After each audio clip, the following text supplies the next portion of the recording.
السلام علیکم TNN T V کے ساتھ میں ہوں بشرا خان۔ سب سے پہلے شامل کریں گے نیوز ہیڈ لائنز۔ منظور وسان کی عمران خان کی اچانک وزیر اعظم کے عہدے سے مستعفی ہونے کی پیش گوئی۔ پاک بحریہ کے سربراہ نے آفیسرز اور جوانوں کے ساتھ عید منائی۔ عوامی رابطہ مہم پیپلز پارٹی نے CEC کا اجلاس 10 جون کو طلب کر لیا۔ ملک میں گرمی کی لہر برقرار، کراچی میں پارہ 42 ڈگری تک پہنچنے کا امکان۔ گھانا میں 2 کینیڈینز اغوا ہو گئے، گلوبل افیئرز کینیڈا۔ خواتین سے نمٹنا ان کے فیمنزم میں اضافہ کرتا ہے، جسٹن ٹروڈو۔ اونٹاریو عوامی شعبے میں تنخواہوں میں اضافے پر پابندی عائد کرے گا۔ کینیڈین حکام نے ہواوے کی ایگزیکٹو مینگ کے فون کی تلاشی کے الزام کی تردید کر دی۔ ایران پر فوج کشی کا جواز ہونے کے باوجود مذاکرات چاہتے ہیں ٹرمپ۔ اور وزیر اعظم تھریسا مے کل اپنے عہدے سے مستعفی ہو جائیں گی۔ ہیڈ لائنز آپ نے جانی اور اب خبریں تفصیل کے ساتھ۔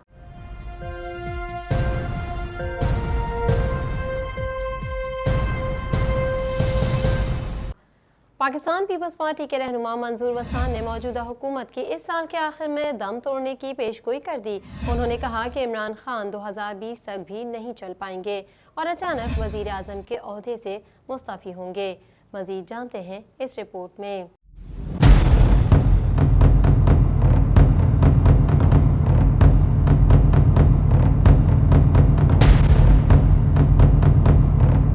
پاکستان پیپلز پارٹی کے رہنما منظور وسان نے موجودہ حکومت کے اس سال کے آخر میں دم توڑنے کی پیش گوئی کر دی۔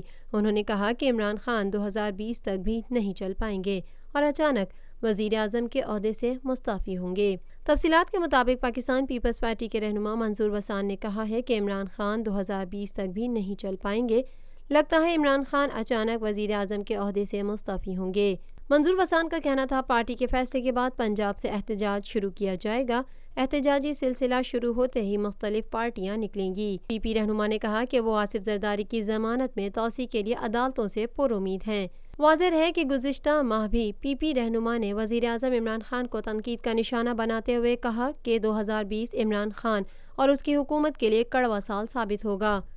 ماہ جون کے بعد حالات ایسے ہوں گے کہ وزیر اعظم خود ہی استعفیٰ دیں گے۔ ان کا کہنا تھا عمران خان کو سوچ سمجھ کر فیصلے کرنے چاہیے، ایسا نہ ہو کہ مستقبل میں وزیر اعظم کے فیصلے نہ مانے جائیں اور انہیں اپنی سیاست سے ہاتھ دھونا پڑے۔ Chief of the naval staff admiral Zafar Mahmood Abbasi نے عید کے دن کھلے سمندر میں پاک بحریہ کے جنگی جہاز کا دورہ کیا ہے۔ ترجمان کے مطابق نیول چیف نے جہاز پر تعینات افسروں اور جوانوں کو عید کی مبارکباد دی اور ان کے جذبے کو سراہا۔ مزید احوال اس رپورٹ میں۔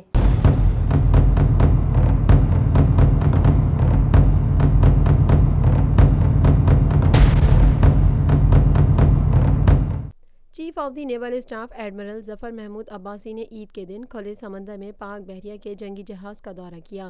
ترجمان کے مطابق نیول چیف نے جہاز پر تعینات افسروں اور جوانوں کو عید کی مبارکباد دی اور ان کے جذبے کو سراہا۔ نیول چیف نے جوانوں سے خطاب کرتے ہوئے کہا کہ عید کے موقع پر اپنے وطن کے دفاع کی خاطر اپنے پیاروں سے دور کھلے سمندر میں عید منانے والے جوان اور افسر قوم کا فخر ہیں۔ ان کا کہنا تھا کہ دفاع وطن کے مقدس فریضے کو ذاتی خوشیوں پر مقدم رکھنا پاک بحریہ کی روایت رہی ہے۔ ایڈمرل ظفر محمود عباسی نے مزید کہا کہ پاک بحریہ ہر قسم کے حالات میں ملک کی سمندری سرحدوں کی حفاظت اور دفاع کے لیے ہمہ وقت تیار ہے۔ پاکستان پیپلز پارٹی نے عوامی رابطہ مہم کے لیے 10 جون کو سینٹرل ایگزیکٹو کمیٹی کا اجلاس اسلام آباد میں طلب کر لیا۔ مزید جانتے ہیں اس رپورٹ میں۔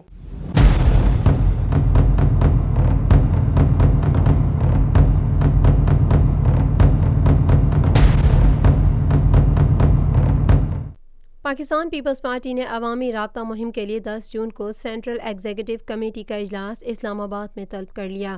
بلاول بھٹو زرداری اور آصف علی زرداری کی زیر صدارت اجلاس میں سیاسی صورتحال اور عوامی رابطہ مہم کے لیے پارٹی حکمت عملی زیر بحث آئے گی۔ دوسری جانب گھوٹکی میں chairman Peoples Party Bilawal Bhutto Zardari سے صوبائی مشیر صنعت، کھیل اور امور نوجوان سردار محمد بخش خان مہر، بنگل خان مہر اور سابق وزیر اعلیٰ مرحوم علی محمد خان مہر کے بیٹے احمد علی خان مہر سمیت نوجوان سیاسی رہنماؤں پر مشتمل وفد نے ملاقات کی۔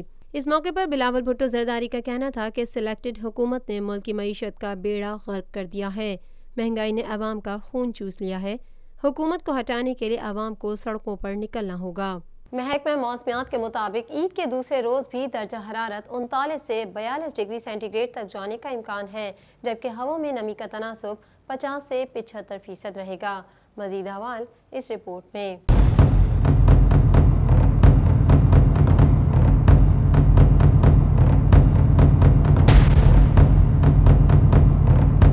محکمہ موسمیات کے مطابق عید کے دوسرے روز بھی درجہ حرارت 39 سے 42 ڈگری سینٹی گریڈ تک جانے کا امکان ہے، جبکہ ہوا میں نمی کا تناسب 50 سے 75% رہے گا۔ محکمہ موسمیات کا کہنا ہے کہ آئندہ 3 روز تک کراچی شہر میں موسم گرم مرطوب رہے گا، تاہم ہیٹ ویو کا کوئی خطرہ نہیں ہے اور شہر میں ہوا چلتی رہے گی۔ محکمہ موسمیات کے مطابق ملک کے بیشتر علاقوں میں موسم گرم اور خشک رہنے کا امکان ہے۔ مالاکنڈ، ہزارہ، پشاور، کوہاٹ، راولپنڈی، کشمیر اور دیگر بالائی علاقوں میں آندھی اور گرج چمک کے ساتھ بارش کا امکان ہے۔ واضح رہے گزشتہ روز سب سے زیادہ درجہ حرارت جیکب آباد میں 49 ڈگری سینٹی گریڈ ریکارڈ کیا گیا۔ مزید خبریں بھی بلیٹن کا حصہ ہوں گی اس بریک کے بعد۔